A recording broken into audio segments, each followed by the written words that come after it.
আমি অলকদা এবং রহমান ভাইকে সামনে আসার জন্য অনুরোধ করছি। অলকদা এবং রহমান ভাই পরে হবে, আগে ওনাদের আসুক।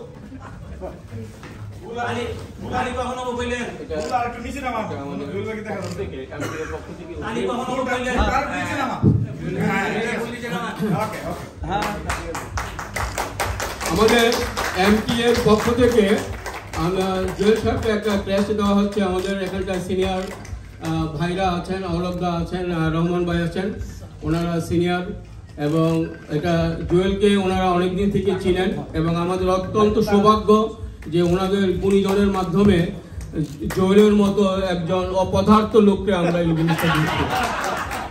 তো অপদার্থ বলতে আমি আসলে জিনিসটা হচ্ছে কি, আমি বুঝতেছিলাম যে সাধারণকে অযোগ করলে বোধ হয় অসাধারণ হয়ে যায়। আমি যেহেতু জুয়েল একটা পদার্থ, আমি ভাবছি অটা যোগ করলে বোধ হয় এটার গুরুত্ব বাড়ে বোধ হয়, তো সেজন্য আমি অপদার্থ বলছি আর কি। আবার মনে করেন যে আপনি মানুষ, অমানুষ বললে বোধ হয় আপনি একটু বড় হবেন, বড় করার জন্য বলছি। যাই হোক, আমাদের এই পর্বে এখন আমাদের জুয়েল সাহেবের কুয়েত থেকে আরো পুরস্কার দিবেন। কুয়েত থেকে আসছে আমাদের রবিউল, অনুপ এবং এখানে আরো আছেন যারা পোয়েটার, যারা ওনারাও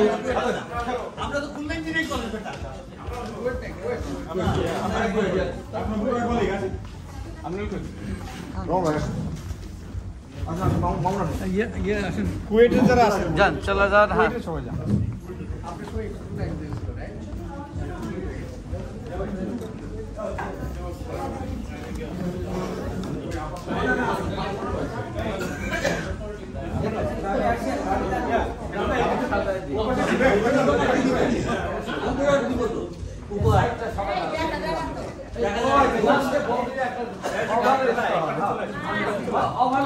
আমরা ক্যামেরা ছবি তুলতে পারতেছি না। হ্যাঁ হ্যাঁ হ্যাঁ, এভাবে। হ্যাঁ হ্যাঁ,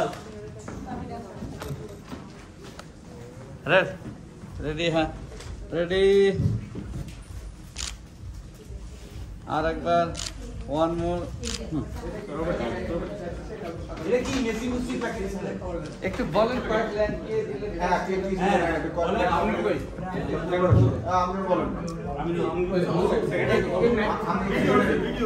এটা কেন দিল?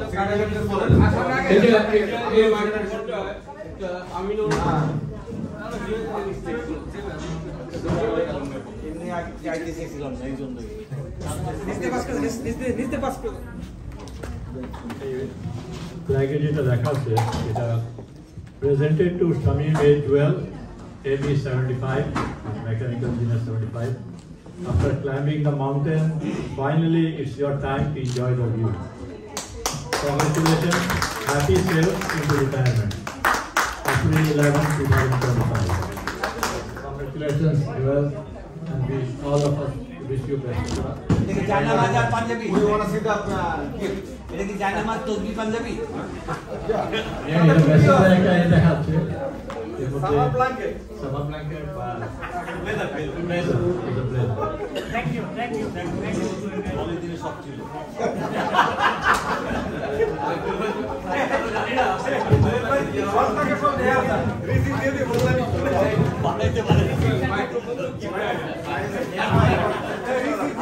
আচ্ছা শোনেন, জুয়েল আমাকে যখন আমাদের অনুষ্ঠানের দিকে ফুল এবং ফ্ল্যাগ দেওয়া হয়ে গেল, জুয়েল আমাকে চোখ দিয়ে টিক দিয়ে হয় আরেকটা গিফট ছিল, ওটা করে আমি আপনার ভুলে গেছিলাম। তো ওই গিফটটা আমি এখন মনে করে নিয়ে আসছি। এখন এই গিফটটা এখন খোলা হবে। জুয়েল আপনি খুলেন, এটা দেখেন এটার মধ্যে কি আছে। এটার জন্য অপেক্ষা করতেছিলাম। আমার চোখ দিয়ে করলে ওটা করি,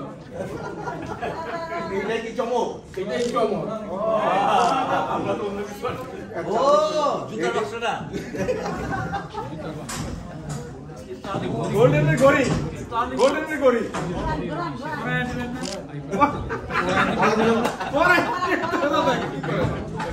কেমন খুলে মুনিয়াদ এটা কি বক্স নাকি আপনার জিনিস আছে? মুনিয়াদ এটা কিভাবে খুলতে হবে? দেখো ঠিক আছে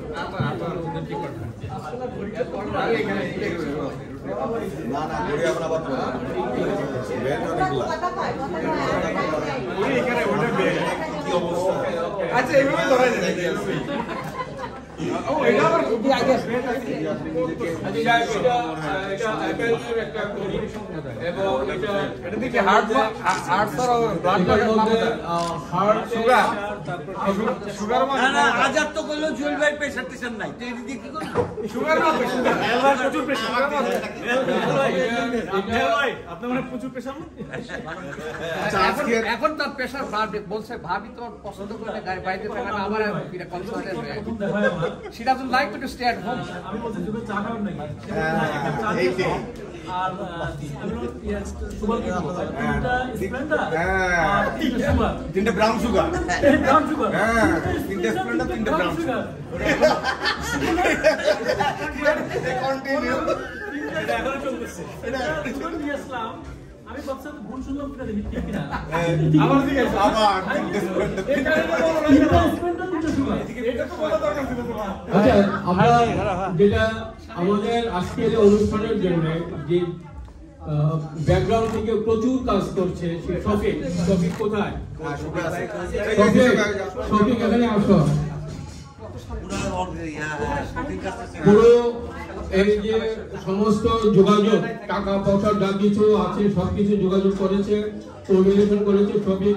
এখন শফিক তুমি 1 মিনিট জুয়েল ভাইয়ের কাছ থেকে একটু ফোন নাও। না না 1.5 মিনিট কর 1.5 মিনিট জুয়েল ভাইয়ের কাছ থেকে একটু ফোন নাও নিয়ে তাকে ওনাকে বলো জুয়েল আপনি একটু দোয়া করেন যাতে এরকম সার্ভিস আরো দিতে পারে ইনশাআল্লাহ দাদা সবাই দাদা সিনিয়র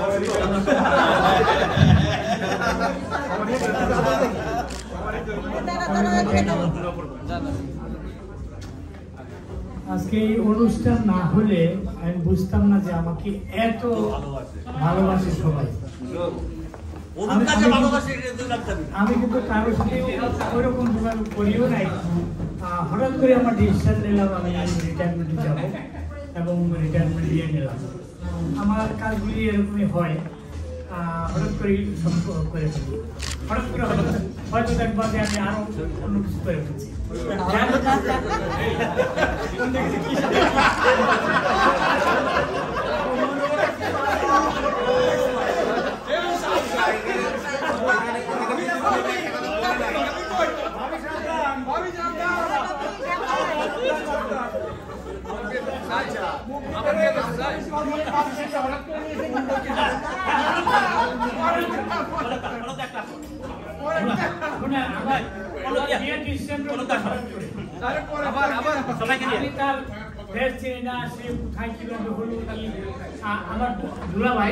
আমার দুলাভাই খুলনা থেকে ঘোড়াশাল আসছে, দুধপুরের ম্যানেজার।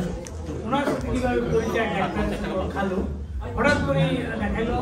আমি অন্যটাই দেখতে গেলাম ওদের একই এলাকা। ওইখানে দেখলাম যে ওদের 7টা লঞ্চ আছে। তো আমি চিন্তা করলাম যে লঞ্চের বিজনেস দিয়ে আমি বিয়ে করবো।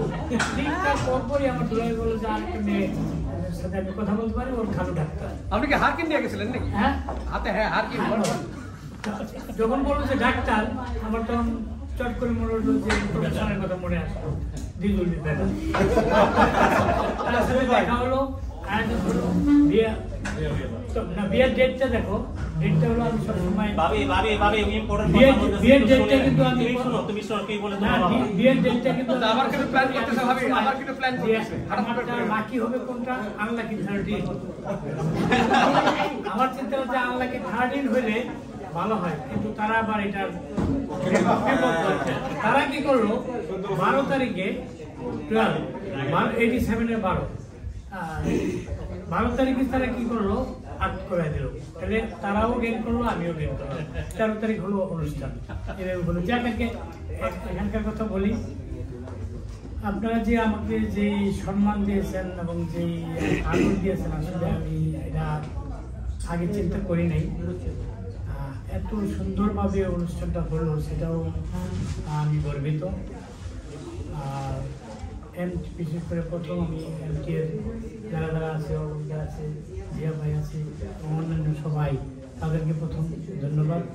এমটি এর মাধ্যমেই আমাকে দেওয়া, তারপরে এর সাথে এ দিয়ে জড়িত, এ দিয়ে রুয়েট এবং বাংলাদেশি ইউনিভার্সিটি সবাই আমাকে যে এত লাভ করে, এটা আমি এখন বুঝলাম আর কি, বুঝতে পারলাম। এত সুন্দরভাবে যে হলো, এটা আমি আসলে আমার অকল্পনীয়। যাক, ঠিক 2 দিন আগে একটা শুনলাম, ডক্টর ইউনুসের একটা কথা শুনলাম যে হিউম্যান বিং নেভার রিটায়ার। তাহলে ইউনিসেফ দৌড়ে যাচ্ছেন নাকি?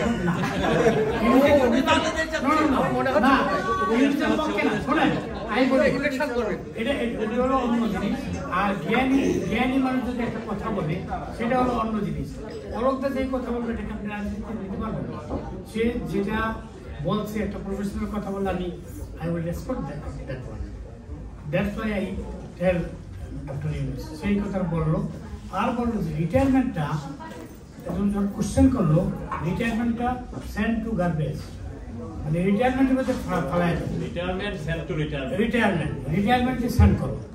তাহলে মানে কি, আমি রিটায়ারমেন্টে রেখে এবার তুমি নিউ ফেসে আসো। এবার আমি তাহলে আমার সাথে মিলছে, আমি নিউ ফেসে আসবো, নূতনভাবে আবার করবো। তো আমি ওরকম ওরিন না যে আমি রিটায়ারমেন্ট হয়ে গেলাম, মরে গেলাম, আমি করলাম। কিন্তু আমি যে হঠাৎ করে রিটায়ারমেন্ট নিলাম, এটা একটা ইতিহাস আছে। এটার ইতিহাসটা হলো, আমাদের সবাই আপনারা চেনেন ডক্টর সুফিয়ান ভাই কিন্তু রিটায়ারমেন্ট নিতে পারেনি, বহুদিন কাজ করেছে, তার বয়স হয়েছে 84 এবং 12 বেশি হইতে পারে।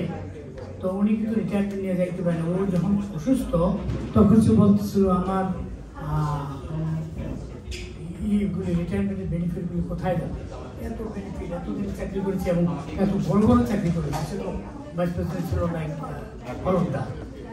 ওরকম বড় জায়গায় গিয়েও কিন্তু সে রিটায়ারমেন্ট নিতে পারে, এটা নাম্বার 1। দ্বিতীয় হলো হক ভাই আপনারা চেনেন। হক ভাইও কিন্তু কাজ চলতেছিল, ওই অবস্থায় সে তারপর সে যাবে, ভাবিকে বলবো যে 1 গ্লাস দুধ দাও, দুধটা খালো, খাওয়ার পর সে অসুস্থ হয়ে গেল, মারা গেল। দ্বিতীয় গেল। তৃতীয়, এই ঠিক 7 দিন আগে আমারই একজন পুরানো কলিগ ছিল, উনি স্টেশনে জব করতো, উনি রিটায়ারমেন্ট হবে আজকে কয়েকদিন যাওয়া বলতেছে। তো যেদিন কাজ ছিল ওই দিন সকালে সে হাঁটতে বাইরে, তার বাসার 164 জামাইকাতে হাঁটতে বাইরে, হঠাৎ করে পড়ে গেল। হসপিটাল থেকে কল আসলো, যে ভাবির কাছে কল আসলো যে আপনার সিরিয়াস কন্ডিশন। তো জোর ভাই, আপনি বলতেছেন সবাই রিটায়ারমেন্ট নেই, এটা আমি বলি না। যখন এটা আমি শুনলাম, হঠাৎ করে আমি ধপ করে আমার মনে হলো যে তাহলে আমার রিটায়ারমেন্ট নেওয়া উচিত। আমি রাইট হতে উইদিন 15 ডেজ আমি রিটায়ারমেন্ট চলে যাবো। যার কাছে যে অনুষ্ঠান, রঞ্জিতটা কোথায়, যারা আয়োজন করেছেন, খুব কষ্ট করেছেন, ধন্যবাদ। এবং অনু, শফিক ভাই, নিহাল এবং আমার সবাইকে আমি ধন্যবাদ দিচ্ছি। আমার জন্য দোয়া করবেন, আমি যাতে আবার সুন্দরভাবে আপনার হিসেবে মিশতে পারি, আসতে পারি। আমার এন্ট্রি চলে গেছে, কিন্তু এই দিয়ে তো আছে, ঠিক না? থাকবে, আমার জন্য সবাই দোয়া করবেন। আর আমি যাবো পরশু, আমার ফ্লাইট তো বাংলাদেশ, আবার ব্যাক করবো আপনার হ্যাঁ আপনার 2 মান্থ। তাহলে আমরা কি এটা কি বুক করবো আবার? না, বড় লাগবে তো, বড় লাগবে। অনেকে দাবি করেছে কাউন্টার পার্টি, না অনেকে দাবি করেছে আমার কমিটি ছিল প্রথম। এখন আজকে তো আমরা সফটওয়্যার কমিটি, হ্যাঁ 2015-16 কমিটি, সেটাই বলা হচ্ছে যে আপনি আমার কথা হলো যে রঞ্জিত, আপনার এটার জন্য থাকতে হবে কি যতজন আসছে মানে তাদের নাম থাকবে, তাদের ওয়াইফের নামও থাকবে, এটা যেন আর না বাড়ে।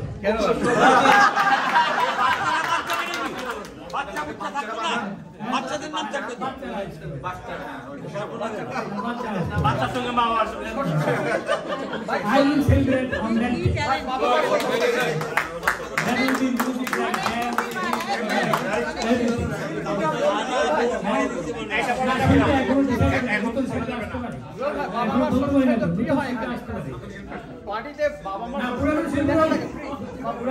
যেহেতু আমার এখানে ছিল তারা সবাই থাকবে, সাথে সাথে যোগ হবে।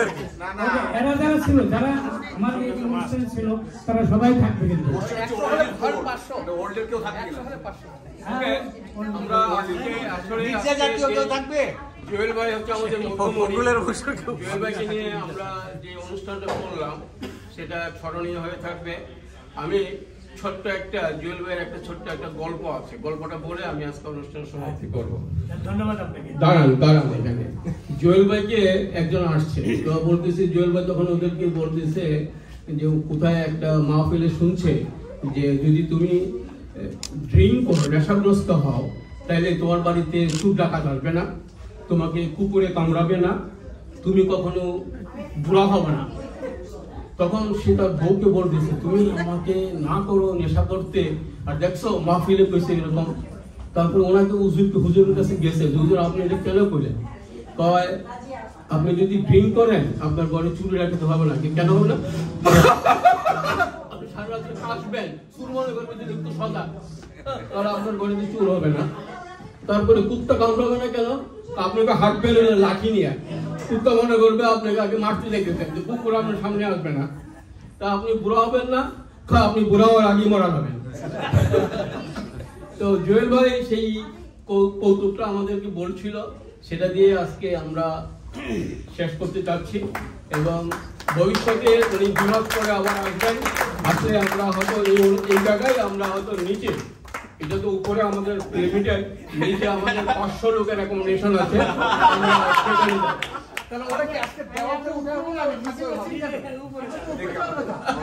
নিচে 500 ক্যাপাসিটি আছে। আমরা